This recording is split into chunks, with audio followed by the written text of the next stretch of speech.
So first of all, I think for the people here in the European Parliament to find out that the AfD is extremist is actually not so surprising. That the comments that we hear from the colleagues, even not so surprising, normal far right that we within this House finds appalling and made them be really sitting alone and completely isolated. So if you want to put it mildly, the German extremists or fascists are always worse than those of other countries, and that's something we also learn from history. I think it's like the label is a legal label, and it has been applied by the constitutional service, as you said, and I think it's probably valuable. And so what should we do now? I think the first thing is we need to look at what we do with police officers and army officers that are potentially AfD members. What does it mean? So everyone who holds such a status, we need to definitely look at the party finances and the potential ban there, because we should not be supporting with taxpayers, with public money, people that are extremists and are trying to undermine our democratic order. And then, yes, we should also look at the ban.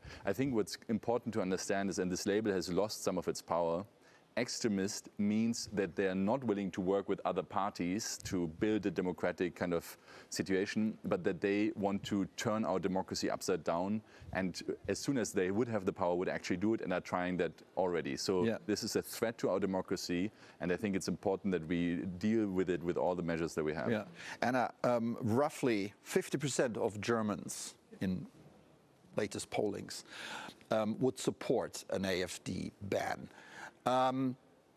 What's your opinion? I mean, you're in Austria, you have a similar situation here. Would it be politically wise to do it? I mean, some in the new majority seem to be skeptical about this. I mean, I think it's always easy to be sitting here comfortably in another country or from another country and judging in another country or from another country's decisions or other country's political situation. I think so. I'm being very careful with that. I think Damien has put it quite perfectly. You know, I mean, the stuff we hear here from the colleagues, I mean, it's not that different from what I hear from my FPÖ colleagues in there. So, you know, unfortunately, they are very much in line. But, you know, I think at the moment, I'm very happy what we saw happen in Austria, which was, you know, they were given the chance to form a government. They were given a chance to find a majority. But like you said, they don't actually have the interest in doing that.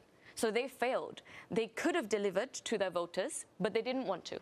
They failed. They'd rather continue their pro-Russian, anti-EU propaganda than actually take on responsibility. And I think this is something we have to remember, that usually the extremists, the far-right extremists, they have no interest in actually governing, in actually taking on responsibility. And this is something we can never forget. Siegfried, there's always the danger that if you ban an extremist party, the voters are still there, right? What would they do? And then will there be a new political formation, etc.? So you don't get rid of the problem. The problem in Germany is that 1/4 of the population are willing to support an extremist organization. You can ban a party, but you cannot ban the voters, right? So basically, I also believe that the extremists do not have solutions to the challenges that we're facing.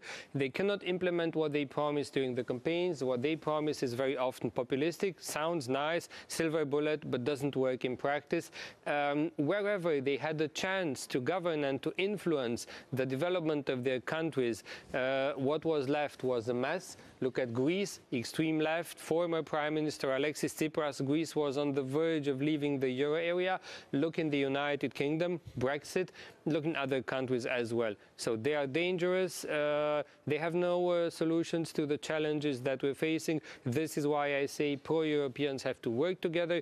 Extremists have to be marginalized, and we have to explain to the people that extremists are just playing with the people's fear in their own self-interests to make themselves as politicians big, but they are not really interested in solving the problems and serving the people. All right.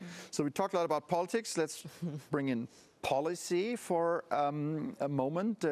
Damien, Merz has announced already, way before he became Chancellor, that he wants to play a more assertive role in Europe. Is that good news or bad news for the rest of Europe? I was very hopeful when he said that he wants to be a Europe Chancellor. But then, like a second later, he voted with the AfD, the far right, basically on potentially closing Germany's borders. And there was a bit of a setback, I have to say, in that direction. also, when you look at the electoral program, the coalition agreement, where do you find Europe? Actually at the bottom of everything. So first everything else comes, and then at the end you find a small chapter about Europe that could have also been written 10 years ago. So to be honest, so far I still have to see his great engagement for Europe, but I really hope that he will become more active and that he will also not just accept the status quo of the European Union, but think about how it should be to be able to deal with our challenges, be it defense, be it climate change, be it the economy and competitiveness. I think there is not only little laws that we have to change, but the actual procedures of how we take decisions in Europe. And so my hope for him is that he does it. And I think actually he will not be successful on a national level if he doesn't fix the things that we need to fix together on the European level. Okay. And before I come to you, I want to bring in Guntram Wolf, an expert at the Brussels think tank Bruegel. We asked him about one issue that should be a priority for Merz in Europe. And this is what he told us. Take a listen.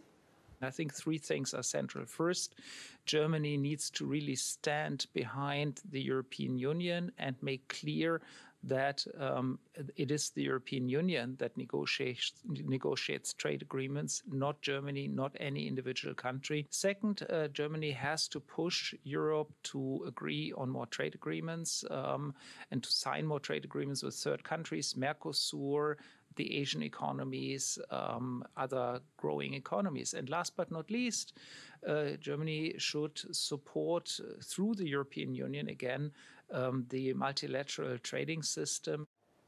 All right, Anna, your comments.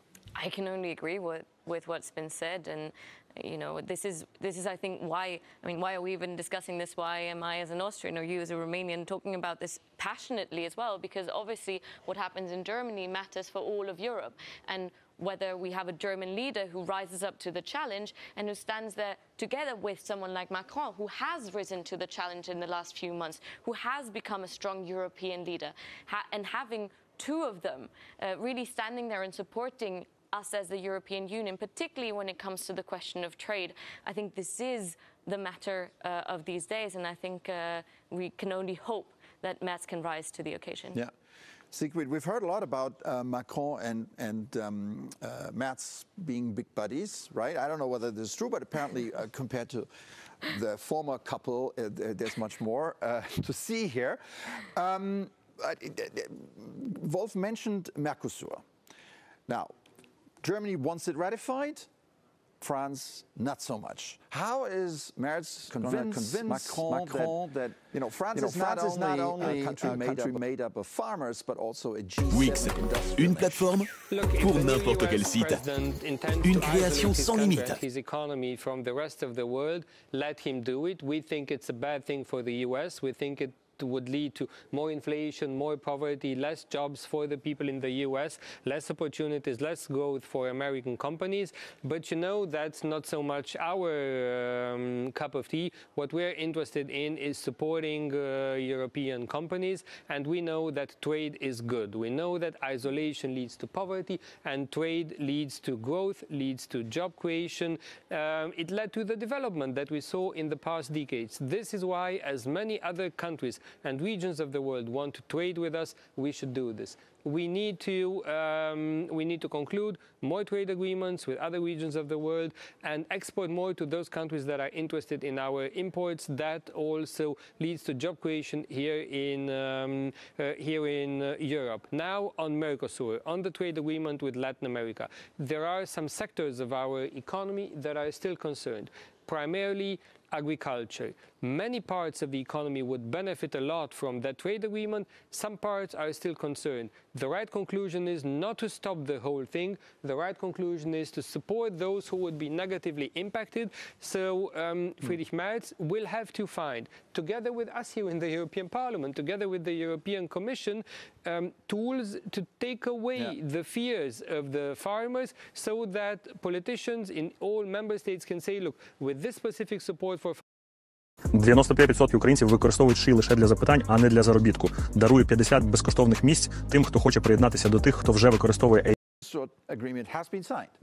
It now has to be ratified. So it's on the table, and it's you take it or you leave it. What should we do? We take it. You want a short answer? We take it. I mean, Siegfried and I have said it. Look, the world is big, but it's not endless. And we have North America, we have South America, we have the African continent, we have Asia, and we somehow need to diversify. So I think Mercosur is really, really important, and we need to move ahead. All right. Thank you so much. That's all we have time for this topic. Thanks to our panel for their insights. We're going to take a short break, and when we come back, pro-Europe or anti-Europe? What will voters in Romania finally decide? Stay with us.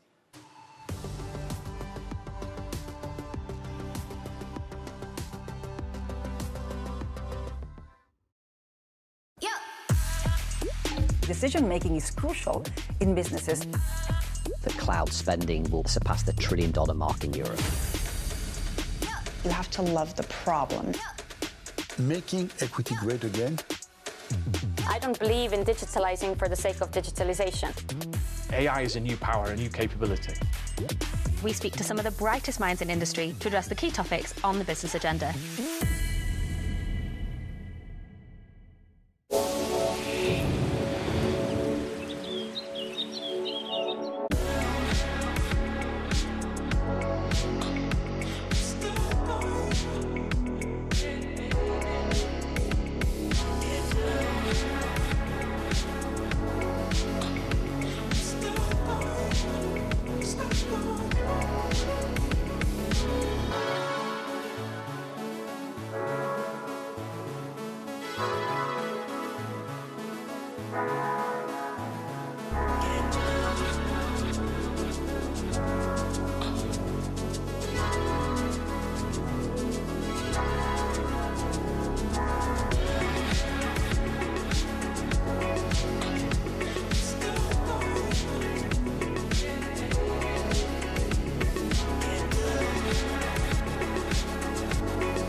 Следующий выпуск новостей менее чем через минуту на Евроньюз.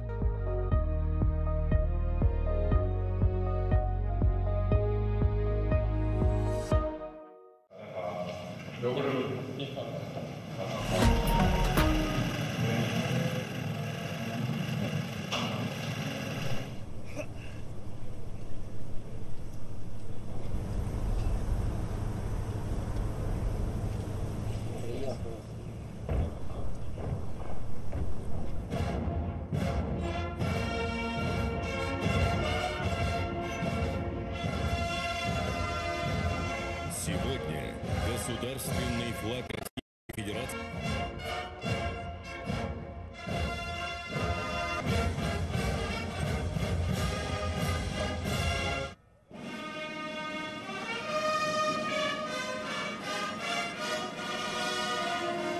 Поздравляю вас с 80-летием Победы в Великой Отечественной войне.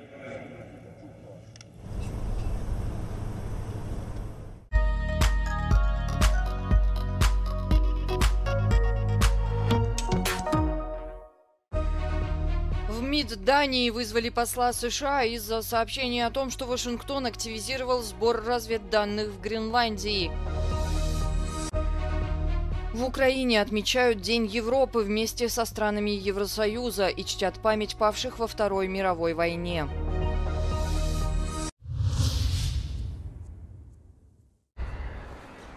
В МИД Дании вызвали посла США в стране для разъяснений в связи с сообщениями о том, что Вашингтон активизировал сбор разведданных в Гренландии. Ранее издание The Wall Street Journal опубликовало материал, в котором говорится, что несколько высокопоставленных американских чиновников поручили главам спецслужб собрать информацию о движении за независимость в Гренландии и мнении жителей о добыче природных ресурсов на острове компаниями из США. Jeg har godt læst en artikel i Wall Street Journal, og den bekymrer mig meget, fordi vi spionerer ikke mellem venner.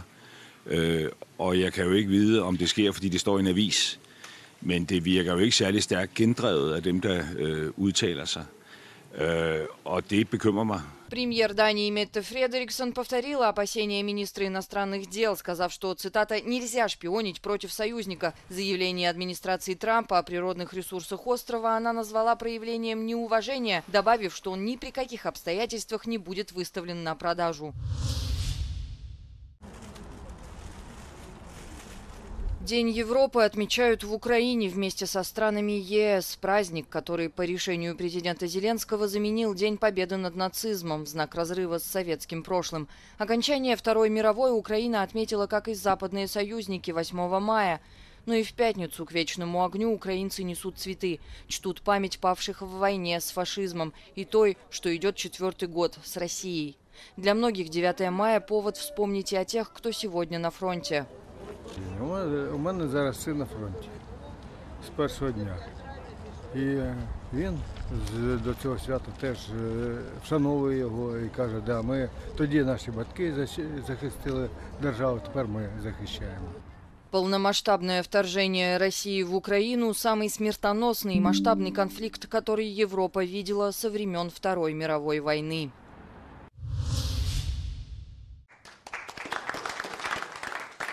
В четверг президент Соединенных Штатов с большим энтузиазмом объявил о том, что Вашингтон и Лондон заключили торговое соглашение. Историческим его назвал как Дональд Трамп, так и премьер Великобритании Кир Стармер. Однако многие экономисты считают, что успех сделки преувеличен. Огромный перечень британских товаров все равно будет облагаться пошлинами в размере